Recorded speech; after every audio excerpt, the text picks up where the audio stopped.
All rise. Veuillez vous lever.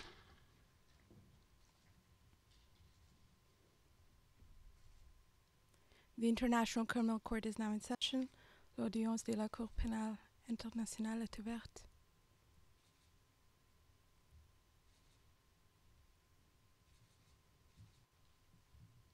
Please be seated. Veuillez vous asseoir.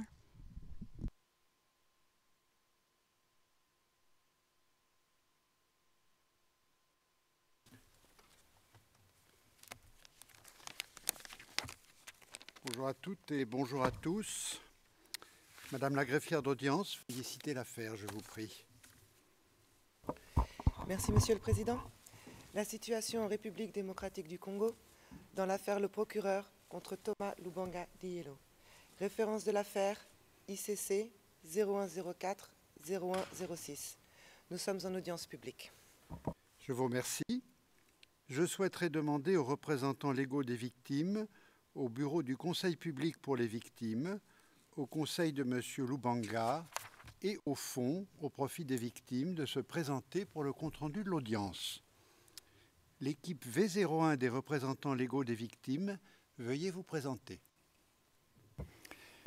Monsieur le Président, l'équipe V01 est représentée par Maître Frank Molenda du barreau de Kinshasa, de moi-même et de notre case manager, moi-même Luc Wallen, et de notre case manager Evelyne Nombeni. Je vous remercie. Je vous remercie. L'équipe V02 des représentants légaux des victimes, veuillez vous présenter. Monsieur le Président, merci pour la parole. L'équipe VO2 est représentée par moi-même, Maître Joseph Keta, du barreau de Kisangani et de Kinshasa-Gombe, accompagné de la case manager Sylviane Glodjinon pour la présente affaire. Maître Bapita et Maître Kabongo sont restés à Kinshasa. Merci. Je vous remercie. Le conseil de M. Lubanga. Non, pardon, je vous remercie. Le bureau du Conseil public pour les victimes, veuillez vous présenter. Je vous demande pardon. Bonjour, Monsieur le Président, Madame, Monsieur le juge. Les victimes représentées par le bureau du Conseil public pour les victimes ce matin à l'audience, ici à La Haye, Maître Sarah Pelé, Madame Caroline Walter et moi-même, Paulina Massida, et en République démocratique du Congo, Maître Bibian Bakento, elle est en mesure également de suivre cette audience via Transcend. Je vous remercie. Je vous remercie. Le conseil de M. Lubanga, Maître, veuillez vous présenter. La défense de M. Lubanga est représentée par mon confrère Jean-Marie Bijoux-Duval et moi-même, Catherine Mabille. Je vous remercie. Je voudrais rappeler que dans son ordonnance fixant la date du prononcé de la décision relative au montant des réparations... Pardon. Ah, excusez-moi. Non, je m'excuse, je m'adresse à Madame, à Maître Mabille. Je voudrais rappeler que dans son ordonnance fixant la date de prononcé de la décision relative au montant des réparations auquel M. Lubanga est tenu du 22 novembre 2017, la Chambre a enjoint au greffe de mettre en place une liaison entre la prison de Makala en République démocratique du Congo et la salle d'audience afin de permettre à M. Lubanga d'assister au prononcé de la décision de la Chambre. Cependant, la Chambre prend acte du fait que M. Lubanga ne peut pas assister au prononcé de la présente décision. Voilà. Je vous remercie donc. Et le Fonds au profit des victimes, veuillez vous présenter. Monsieur le Président, le Fonds au profit des victimes est représenté par Madame Michaela Lisowski, Madame Erin Rosenberg et par moi-même, Peter Deban. Je vous remercie. Aujourd'hui, je voudrais commencer par rappeler brièvement l'historique de la procédure dans cette affaire. La Chambre de première instance 2 de la Cour pénale internationale rappelle qu'elle a été saisie par la présidence dans l'affaire Le Procureur contre Thomas Lubanga Diallo de la procédure en réparation en vertu de l'article 75 du statut. Cette affaire fait suite à l'enrôlement d'enfants soldats de moins de 15 ans au sein de l'Union des patriotes congolais, UPC, et des Forces patriotiques pour la libération du Congo, FPLC, ainsi qu'à leur participation active aux hostilités ayant eu lieu en Ituri, en République démocratique du Congo. Cela s'est produit durant une période comprise entre le 1er septembre 2002 et le 13 août 2003. Dans son jugement en date du 14 mars 2012, la Chambre de première instance numéro 1, dans sa composition antérieure, a constaté, entre autres, je la cite, que les contributions de M. Lubanga étaient essentielles au regard d'un plan commun qui a abouti à la conscription et à l'enrôlement de garçons et de filles de moins de 15 ans dans l'UPC FPLC et à leur utilisation pour les faire participer activement à des hostilités. La Chambre de première instance numéro 1 a par conséquent reconnu M. Lubanga coupable en tant que co-auteur des crimes de conscription et d'enrôlement d'enfants de moins de 15 ans dans l'UPC-FPLC et du fait de les avoir fait participer activement à des hostilités au sens des articles 8.2e Romains 7 et 25.3a du statut pendant la période du 1er septembre 2002 au 13 août 2003. Le 10 juillet 2012, la Chambre de première instance 1 a condamné M. Lubanga à la peine de 15 années d'emprisonnement. Le 7 août 2012, la Chambre de première instance 1 a rendu une décision fixant les principes et la procédure applicable aux réparations dans la présente affaire. Le 3 mars 2015, après qu'elle eut confirmé le 1er décembre 2014 la condamnation de M. Lubanga et la peine qui lui a été infligée, la Chambre d'appel a délivré l'arrêt relatif aux appels interjetés contre la décision fixant les principes et les procédures applicables en matière de réparation. Elle a adopté une annexe intitulée « Ordonnance de réparation modifiée » dans lequel elle a partiellement confirmé et partiellement amendé la décision fixant les principes et procédures applicables en matière de réparation qui avait été adoptée par la Chambre de première instance numéro 1. La Chambre d'appel a enjoint le Fonds au profit des victimes de déposer un projet de plan de mise en œuvre exécutant les principes et procédures adoptés dans l'ordonnance de réparation modifiée, et ce dans un délai de 6 mois, c'est-à-dire jusqu'au 3 septembre 2015. La Chambre d'appel a en outre conféré à la présente Chambre la tâche de suivre et de superviser l'exécution de l'ordonnance de réparation modifiée. Elle lui a donné autorité pour approuver le projet de plan de mise en œuvre que présentera le Fonds. Enfin, elle a confié à cette Chambre la tâche de fixer le montant des réparations auxquelles M. Lubanga est tenu. Le 3 novembre 2015, le Fonds a déposé son projet de plan de mise en œuvre des réparations accordées aux victimes à titre collectif.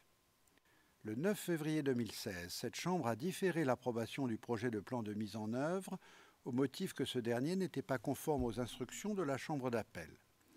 La Chambre a entre autres enjoint au Fonds d'initier le processus de localisation et d'identification des victimes potentiellement éligibles aux réparations, de constituer des dossiers au nom des victimes potentiellement éligibles aux réparations dans la présente affaire et de les transmettre à la Chambre jusqu'au 31 décembre 2016. Le 15 juillet 2016, la Chambre, à la majorité, a enjoint au greffe de fournir toute l'aide et l'assistance nécessaires et appropriées aux représentants légaux des victimes, V01 et V02, au Bureau du Conseil pour les victimes et au Fonds, aux fins de localiser et d'identifier les victimes potentiellement éligibles. Le 21 octobre 2016, la Chambre à la majorité a enjoint au Fonds de poursuivre le processus de localisation et d'identification des victimes partiellement éligibles et a autorisé le BCPV à poursuivre le processus de localisation et d'identification des victimes potentiellement éligibles, ainsi qu'à constituer leur dossier et à lui transmettre ces dossiers au fur et à mesure de leur constitution. Du 31 mai 2016 au 15 juin 2017, le Fonds, en collaboration avec les représentants légaux des victimes V01 et V02 et avec le BCPV, a transmis à la Chambre 473 dossiers de victimes potentiellement éligibles qui constituent l'échantillon des victimes potentielles. Ces mêmes dossiers ont été transmis en version expurgée à l'équipe de la défense de M. Lubanga qui, du 10 avril au 29 juin 2017, a déposé ses observations sur ces derniers. Le 24 janvier 2017 et le 20 février 2017, le greffe a transmis à la Chambre 2 documents communiqués par le gouvernement de la République démocratique du Congo qui ont été préparés par l'unité d'exécution du Programme national de désarmement, démobilisation et réinsertion et qui contiennent chacun une liste de noms d'enfants sortis du groupe armé UPC-FPLC pendant la période allant du 1er septembre 2002 au 13 août 2013. Dans le but d'obtenir des informations supplémentaires sur le montant des réparations auxquelles M. Lubanga est tenu, la Chambre a demandé à ce que soient versés au dossier des documents additionnels qu'elle a considérés comme pertinents. Les parties à la procédure ont déposé leurs observations sur les éléments de preuve admis dans la présente procédure entre le 8 et le 11 septembre 2017. La présentation qui est faite aujourd'hui constitue un résumé de la décision fixant le montant des réparations auxquelles M. Lubanga est tenu. Elle reprend les points les plus importants du raisonnement de la Chambre. Cependant, seul le texte de la décision, dans son entièreté, fait foi et lit la Cour.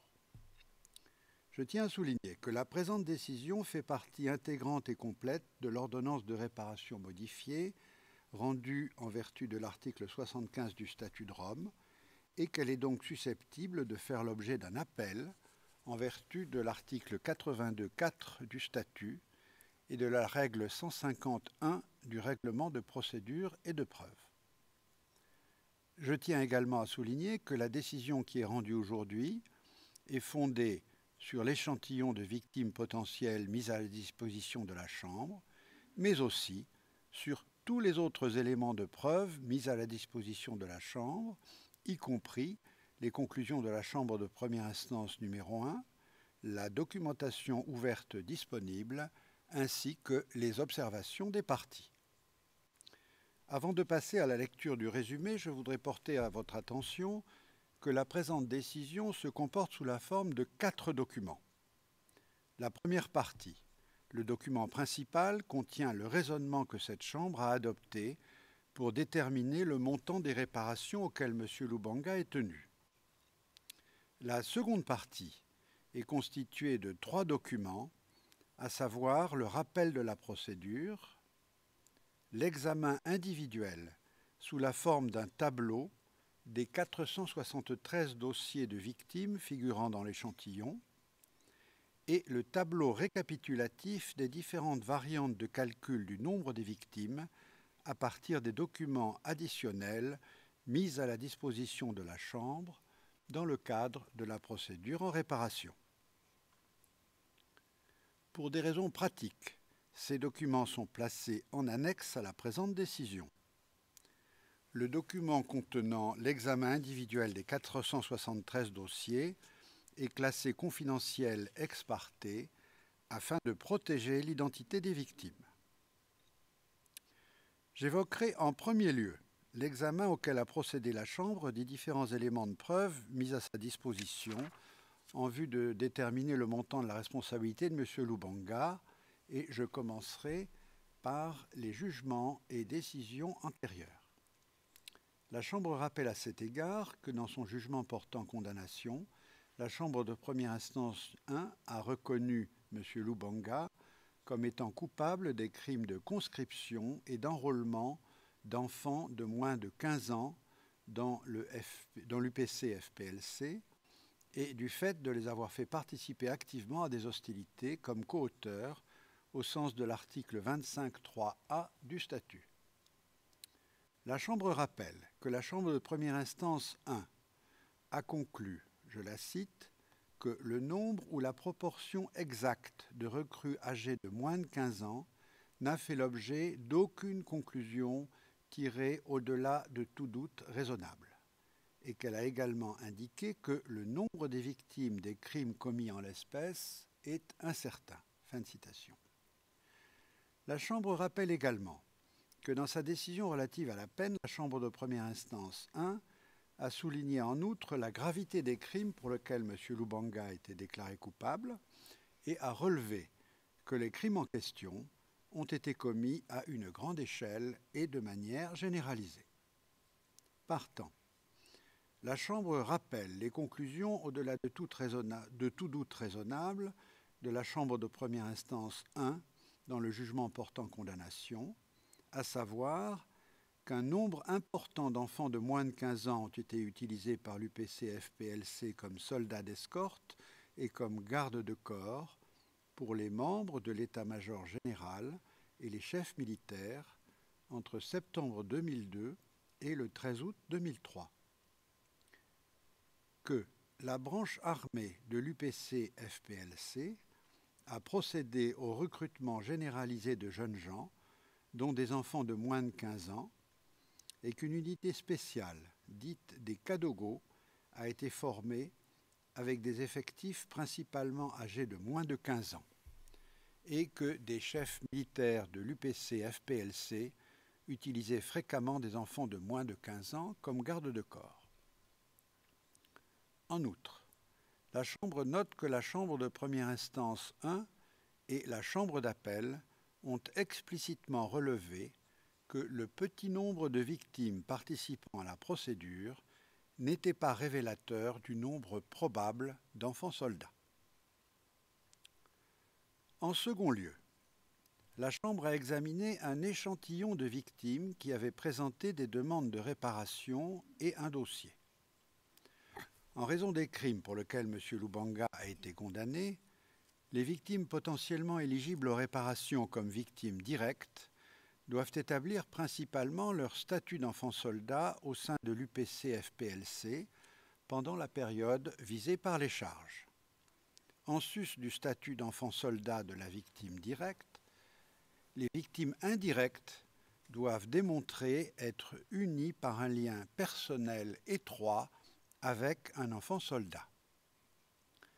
À titre principal, la Chambre a examiné la cohérence interne des déclarations faites par la victime potentiellement éligible dans son dossier, ainsi que ces déclarations contenues dans la demande de participation et ou dans la demande en réparation antérieure. La Chambre a examiné en particulier le niveau de détail des faits relatés, entre autres, les circonstances de l'enrôlement, les rôles et fonctions exercés au sein de l'UPC-FPLC, les conditions de vie au sein de la milice, ainsi que les circonstances dans lesquelles la victime a quitté l'UPC-FPLC. Après avoir reçu les 473 dossiers qui lui ont été présentés en application de la règle 85A du règlement de procédure et de preuve, et après les avoir examinés au regard du lien de causalité entre le préjudice subi et les crimes commis, ainsi qu'au regard de la norme d'administration de la preuve applicable à la procédure en réparation qui ont été énoncées par la Chambre d'appel, la Chambre décide que 425 personnes, parmi les 473 candidats en question, ont démontré, sur la base de l'hypothèse la plus probable, être une victime directe ou indirecte des crimes pour lesquels M. Lubanga a été déclaré coupable et que dès lors, elles ont droit aux réparations ordonnées dans la présente affaire. L'annexe 2 de la présente décision comporte l'analyse des 473 dossiers qui ont été présentés à la Chambre. En troisième lieu, la Chambre a examiné la documentation qui lui a été fournie par la République démocratique du Congo. À ce sujet, la Chambre note qu'il n'y a pas de chevauchement entre les noms d'enfants âgés de moins de 15 ans recrutés par l'UPC entre le 1er septembre 2002 et le 13 août 2003, c'est-à-dire les victimes directes, tels qu'ils sont répertoriés dans la liste fournie par les services de l'unité d'exécution du Programme national de désarmement, démobilisation et réinsertion du gouvernement de la République démocratique du Congo, et les noms des victimes qui forment l'échantillon dont la Chambre a eu à connaître. La Chambre constate en outre que la liste en question contient un nombre de victimes directes inférieur à celui de l'échantillon.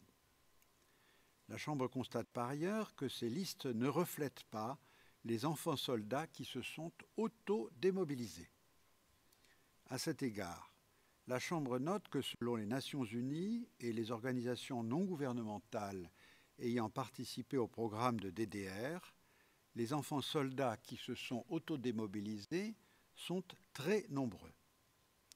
Leur nombre est difficile à chiffrer, mais cette circonstance donne une raison supplémentaire à la Chambre de croire que le nombre de victimes totales est bien supérieur au nombre qui est représenté dans l'échantillon. En quatrième lieu, la Chambre a examiné les observations que lui ont soumises les parties. Elle note les estimations sur le nombre total des victimes qui lui ont été communiquées. La Chambre relève, en tenant compte des valeurs manifestement trop basses fournies par la défense et de celles sans doute trop élevées des représentants légaux des victimes V01, qu'une convergence autour d'un nombre de victimes se situant entre 1000 et 1500 victimes semble ressortir de ces observations. Ce nombre est dès lors bien supérieur au nombre de victimes retenues dans l'échantillon.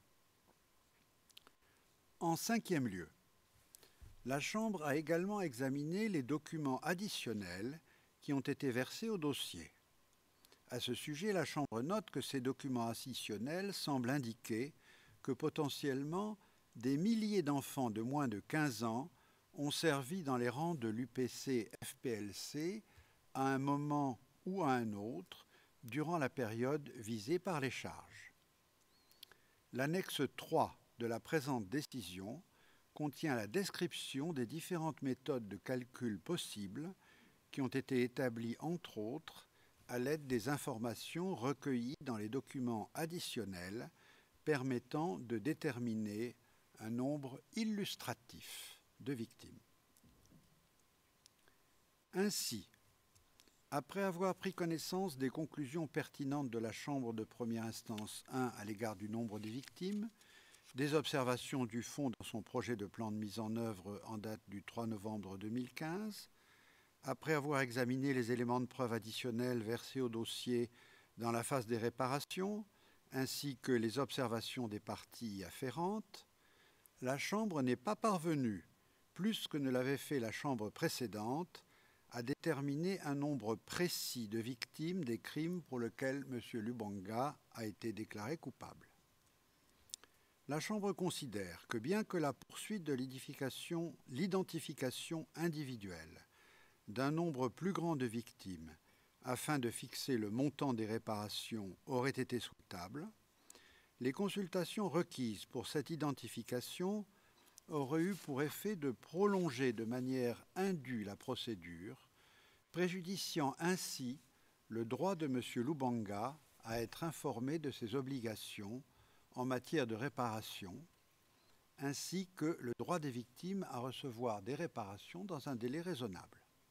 Dans ce contexte, la Chambre rappelle qu'elle doit assurer un juste équilibre entre les droits et les intérêts des victimes et ceux de la personne déclarée coupable. D'autre part, la Chambre constate que certaines instances et juridictions internationales ont aussi eu recours à des approximations ou à l'utilisation de nombres minimums afin d'évaluer le nombre de victimes dans le cadre de leurs activités. La Chambre fait observer en outre que d'autres chambres de la Cour ont utilisé des formules imprécises ou approximatives telles que nombre de, nombreuse ou centaines, afin de désigner un nombre de victimes. La Chambre est donc parvenue à ses conclusions quant au nombre de victimes de M. Lubanga, à la lumière de l'échantillon et des autres éléments d'information et de preuve qu'elle a examinés. À partir des éléments qui viennent d'être évoqués, la Chambre constate que, de manière générale, le nombre des victimes est manifestement supérieur au nombre retenu dans l'échantillon.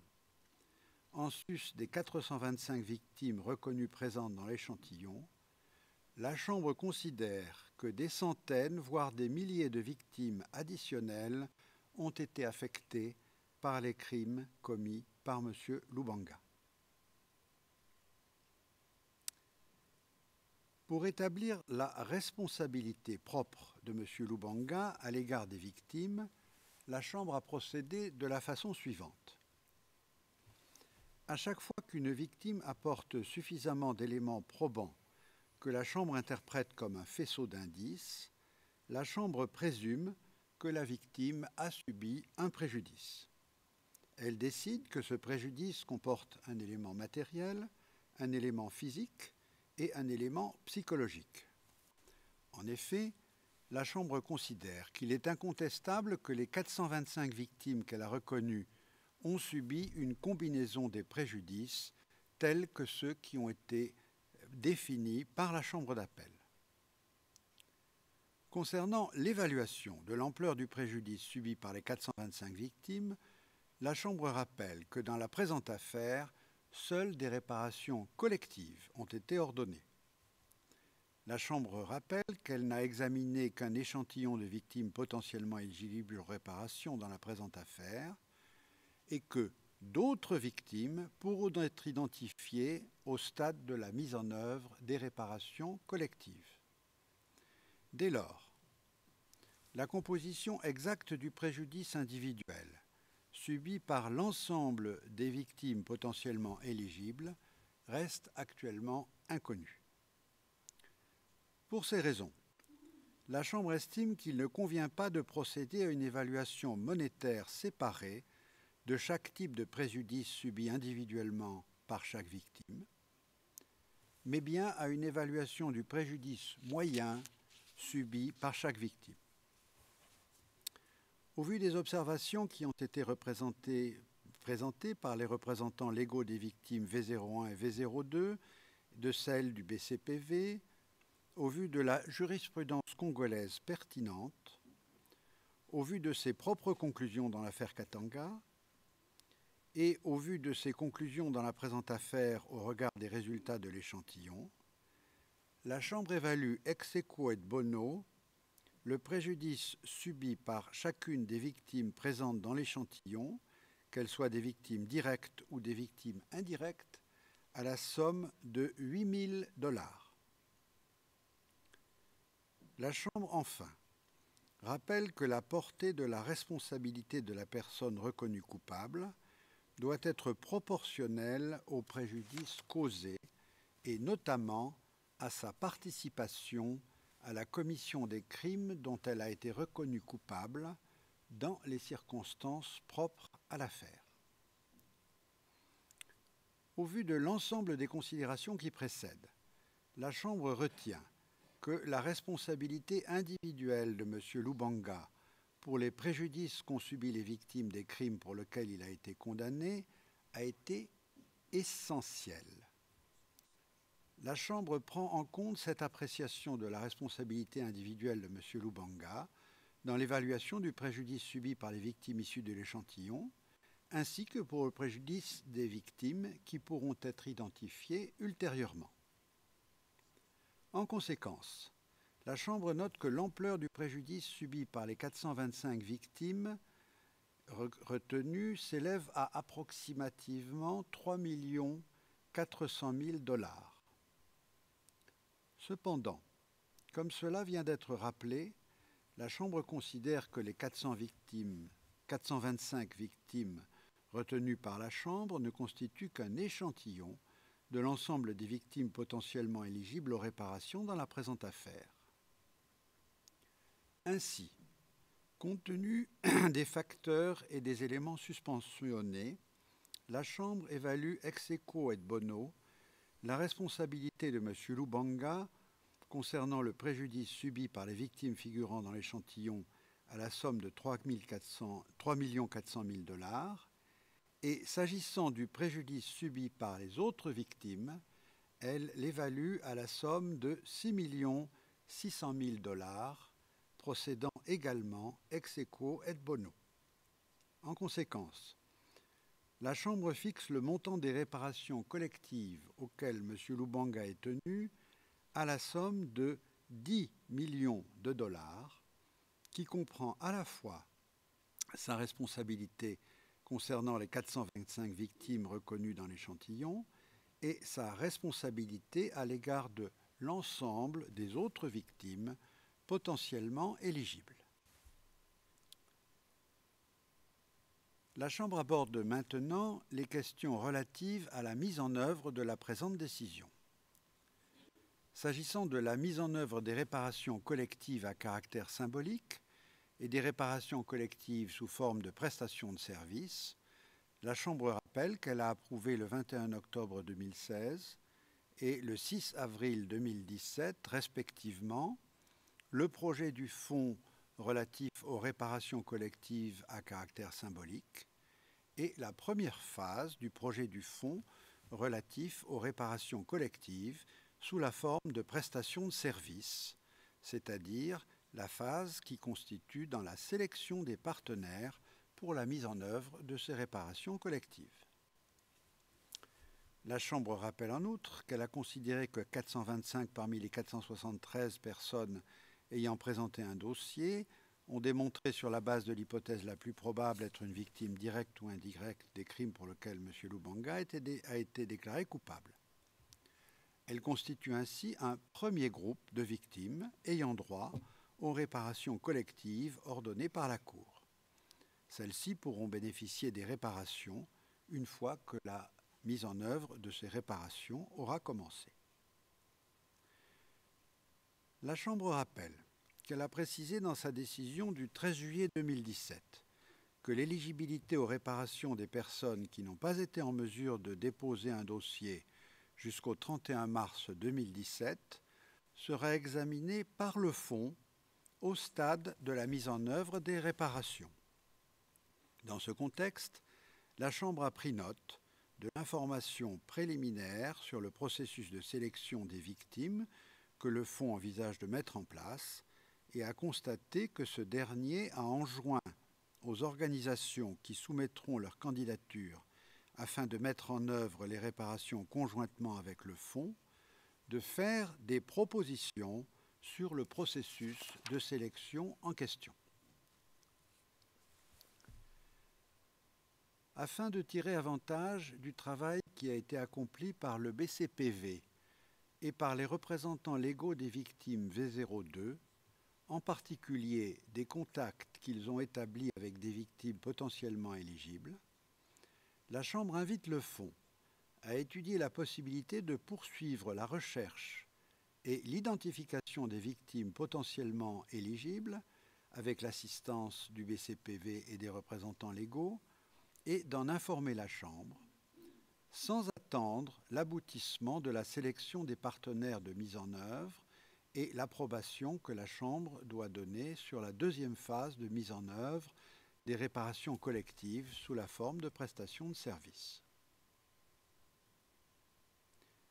La Chambre se prononcera sur les autres questions relatives à la mise en œuvre des réparations en temps opportun. En ce qui concerne le financement des réparations, la Chambre rappelle que M. Lubanga a une obligation de réparation liée au préjudice des crimes dont il a été reconnu coupable. La Chambre rappelle que M. Lubanga a été reconnu responsable à hauteur de 10 millions de dollars au titre des réparations des crimes pour lesquels il a été reconnu coupable. Dans le document relatif au projet de plan de mise en œuvre du 3 novembre 2015, le Fonds a demandé à la Chambre de déterminer si M. Lubanga doit être considéré comme indigent aux fins des réparations. Dans son projet de plan de mise en œuvre, le Fonds a en outre déclaré qu'il était disposé à prélever 1 million d'euros sur sa réserve aux fins de réparation pour compléter le financement du programme de réparation collective au bénéfice des victimes de M. Lubanga. Le 20 novembre 2015, la Chambre a enjoint au greffier d'examiner la situation financière de M. Lubanga. En se fondant sur les observations du greffier et dans une ordonnance du 25 janvier 2016, la Chambre a déclaré que M. Lubanga est indigent aux fins des réparations. La Chambre rappelle en outre que le Fonds a indiqué dans son projet du 17 septembre 2016 relatif aux réparations collectives à caractère symbolique et dans son projet du 13 février 2017 relatif aux réparations collectives sous la forme de prestations de services, qu'une approbation éventuelle de la Chambre aurait pour effet de permettre au Conseil de direction du Fonds de prendre une décision finale et pleinement informée sur le montant complémentaire qui sera affecté par le Fonds au financement de la mise en œuvre des réparations dans la présente affaire. Compte tenu de ce qui précède, et à la lumière des conclusions de la Chambre sur la responsabilité de M. Lubanga en matière de réparation, la Chambre estime qu'il convient d'inviter le Conseil de direction du Fonds à examiner la possibilité d'affecter un montant supplémentaire à la mise en œuvre des réparations collectives dans la présente affaire, dans le respect de son règlement, et ou d'évaluer la possibilité de poursuivre ses efforts visant à la collecte de fonds supplémentaires. La Chambre réitère sa demande à la présidence de poursuivre avec l'assistance du greffe la surveillance de la situation financière de M. Lubanga et de l'informer de tout changement, et cela notamment à la lumière du fait que M. Lubanga aura prochainement terminé de purger sa peine. Comme cela a été dit par la Chambre d'appel, la Chambre rappelle que les États parties doivent faciliter l'exécution des ordonnances de réparation, ce qui inclut les décisions portant sur des mesures de confiscation prises en vertu des articles 75.5 et 109 du statut. À cet égard, la Chambre note que le 28 septembre 2016, le gouvernement de la République démocratique du Congo a manifesté un intérêt à participer à la présente procédure.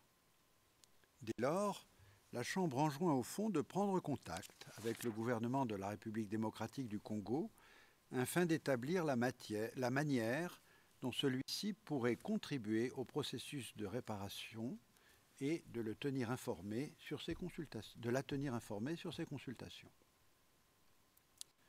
Enfin, la Chambre d'appel invite le Fonds, dans le cadre de l'exercice du mandat que lui confère la règle 50A du règlement du Fonds concernant les programmes d'assistance, à envisager la possibilité d'inclure les personnes qui ne remplissent pas le critère requis pour bénéficier des réparations ordonnées dans la présente affaire, afin de les faire bénéficier des programmes d'assistance mis en place dans la zone de situation en République démocratique du Congo. Je vais à présent lire le dispositif tel que contenu dans la décision fixant le montant des réparations auxquelles M. Lubanga est tenu. Par ces motifs, la Chambre rend à l'unanimité la présente décision fixant le montant des réparations auxquelles M. Lubanga est tenu. Constate que 425 des 473 victimes potentiellement éligibles issues de l'échantillon ont démontré au standard de preuve de l'hypothèse la plus probable être une victime directe ou une victime indirecte des crimes pour lesquels M. Lubanga a été déclaré coupable. Décide, par conséquent, que les 425 victimes doivent bénéficier des réparations collectives approuvés par la Chambre dans la présente affaire. Constate que les 425 victimes ne constituent qu'un échantillon de victimes potentiellement éligibles et que des centaines, voire des milliers de victimes additionnelles ont subi un préjudice résultant des crimes pour lesquels M. Lubanga a été condamné. Fixe le montant des réparations auxquelles M. Lubanga est tenu à la somme totale de 10 millions de dollars, ce qui comprend à la fois sa responsabilité à l'égard des 425 victimes issues de l'échantillon, soit 3 400 000 dollars, et sa responsabilité à l'égard des autres victimes qui pourraient être identifiées, soit 6 600 000 dollars. Déclare que M. Lubanga est indigent aux fins des réparations au jour de la présente décision. Enjoint au conseil de direction du fonds de lui indiquer s'il est en mesure d'affecter un montant supplémentaire à la mise en œuvre des réparations collectives dans la présente affaire, dans le respect des dispositions de la règle 56 du règlement du fonds, ou de poursuivre ses efforts visant à la collecte de fonds supplémentaires au plus tard le 15 février 2018. Enjoint à la présidence, avec l'assistance du greffier, de surveiller de manière continue la situation financière de M. Lubanga, conformément à la norme 117 du règlement de la Cour. Enjoint au fond de prendre contact avec le gouvernement de la République démocratique du Congo afin d'établir la manière dont il pourrait contribuer au processus des réparations et de tenir la Chambre informée à ce sujet. Enjoint au fond de déposer des observations sur la possibilité de poursuivre la recherche et l'identification des victimes avec l'assistance du BCPV et des représentants légaux des victimes V01 et V02 au plus tard le 15 janvier 2018. Décidera sur la suite de la mise en œuvre des réparations collectives en temps opportun. Invite le fonds à envisager la possibilité d'inclure les personnes qui ne remplissent pas le critère requis afin de bénéficier des réparations ordonnées dans la présente affaire dans les programmes d'assistance mis en place dans la zone de situation en RDC. Enfin, enjoint au greffier de prendre toutes les mesures nécessaires pour donner une publicité adéquate à la présente décision. Ceci conclut la présente audience. Il me reste à remercier les parties pour leur contribution et pour la qualité de leur travail. Je souhaite également remercier mes deux collègues, Madame la juge Herrera, Monsieur le juge Kovacs, pour leur engagement dans notre travail collégial qui nous a permis d'adopter cette décision à l'unanimité. Nos assistants juridiques et nos stagiaires, présents et passés, ont accompli un travail considérable. Nous leur en sommes reconnaissants. Je souhaite finalement remercier tous ceux qui ont participé au bon déroulement de cette procédure en réparation, les greffiers d'audience, le personnel des différentes sections du greffe, en particulier la section de participation des victimes et des réparations, les agents de la CPI présents en République démocratique du Congo et bien sûr les interprètes, les sténographes, les techniciens audiovisuels, les agents de sécurité, ainsi que nos collègues du département informatique et des services généraux de la Cour. La Chambre tient à souligner que sans la contribution de toutes les personnes précitées, la présente procédure n'aurait pu se dérouler sans encombre. Je voudrais dire enfin qu'il appartient maintenant au Fonds pour les victimes de mettre en œuvre pleinement et au plus tôt le contenu des différentes décisions que la Chambre a été amenée à prendre dans cette affaire. La Chambre souhaite pouvoir prendre connaissance du contenu concret des projets de réparation collective au bénéfice des victimes de M. Lubanga, qui seront confiés aux partenaires de mise en œuvre du fonds, sans tarder pour pouvoir en autoriser la mise en œuvre. La Chambre remercie par avance les membres du conseil de direction et du secrétariat du fonds de la diligence dont ils feront preuve à cet égard. L'audience est levée. All rise, veuillez vous lever.